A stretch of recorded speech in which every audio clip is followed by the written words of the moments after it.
Warren Buffett হচ্ছেন পৃথিবীর সবথেকে বড় ইনভেস্টর।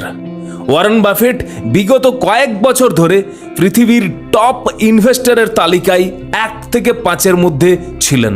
অদ্ভুত একটা ব্যাপার কি জানেন, ওয়ারেন বাফেট এখনো পর্যন্ত কিন্তু বিশ্বের 10 নম্বর ধনী ব্যক্তিগুলোর মধ্যে একজন।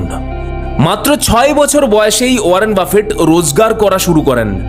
যে বয়সে বাচ্চারা বাড়িতে বসে টিভিতে টম এন্ড জেরি দেখে, সেই বয়সে ওয়ারেন বাফেট প্রথম স্টক কিনে নেন।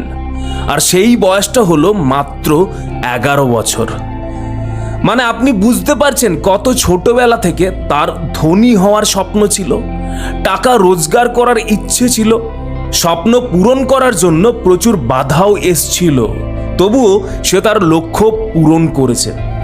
তাহলে এই ঘটনাটা থেকে আমরা শিখলাম, লক্ষ্য পূরণে প্রচুর বাধা আসলেও সেই বাধাকে পেরিয়ে গিয়ে লক্ষ্যটা পূরণ করতে হবে এবং সেই লক্ষ্যের জন্য বর্তমান সময়কে সঠিকভাবে ব্যবহার করতে হবে।